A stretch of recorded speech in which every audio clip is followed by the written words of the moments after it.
to ensure that everyone has an opportunity to get into another position. JCPS Superintendent Brian Yearwood, they are saying big changes could be coming to the district, including school closures, consolidations, and layoffs. Yearwood saying today possibly hundreds of layoffs could be on the table. It comes as JCPS faces that major $188 million budget shortfall. And WHS 11's longtime education expert Sam Corbett is with us now to give us the real story on what's going on here. We invite you in because you tell us like it is and not talk like a politician.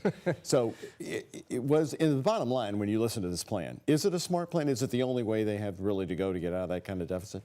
To me, it's just step one of many steps that are going to be involved in this ultimate plan.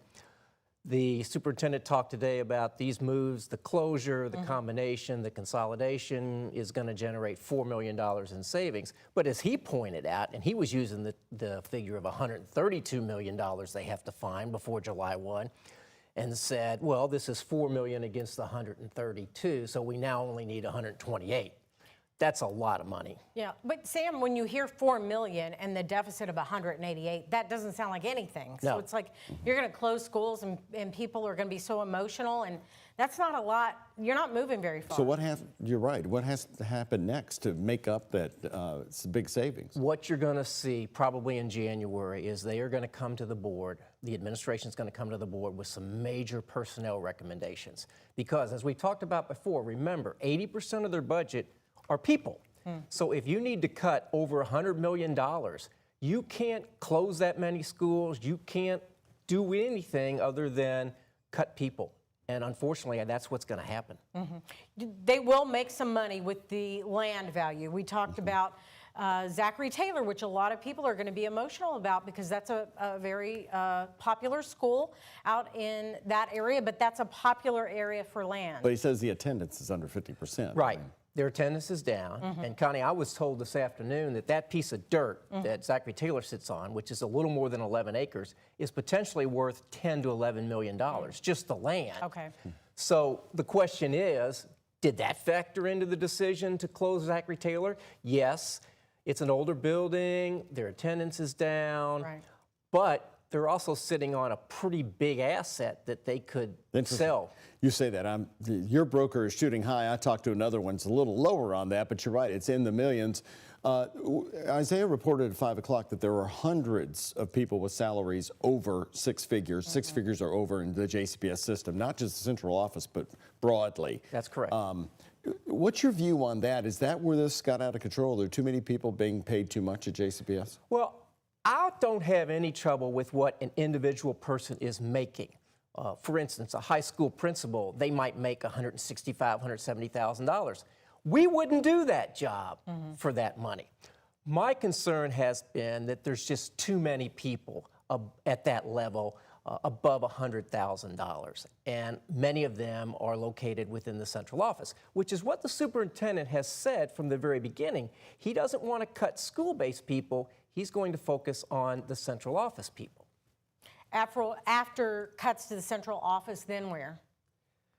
Well, they also talked about having to dip into their savings account and sell some assets to generate cash going forward. But again, if they need $132 million or $180 million savings for next fiscal year, what's the following year going to be? Dr. Yearwood said that this plan started before he got hired under Marty Polio. So we need to still point out the perspective that Dr. Yearwood is in a honeymoon period. When does that end for him? When do we start judging him on how he's managing this system? Well, fair or unfair, I think we start judging him when the ultimate decisions are made in January about the budget for next year. He inherited some of this, yes. And quite honestly, I don't think he knew how extensive this was when he agreed to take the job.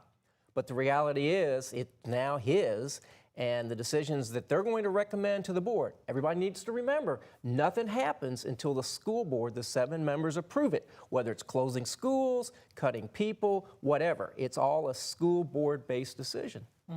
Do you think he's starting in the right direction with these closures and consolidations? As we said earlier, Connie, I think this is step one, but there's a lot more to be done. And it's going to happen very quickly. because the way their system works and the timing of their system, they have to make decisions so they can tell the schools how much money they're going to have to work with for next year.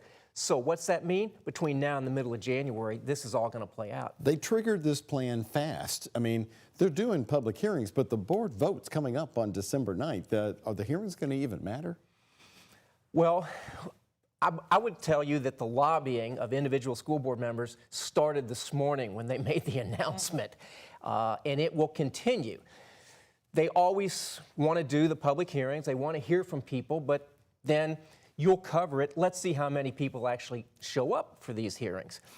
But I will suggest that those 7 board members, they're going to hear a lot, good and bad, about the decisions that are about to be made. All right. Thank you, Sam Corbett, our longtime education expert.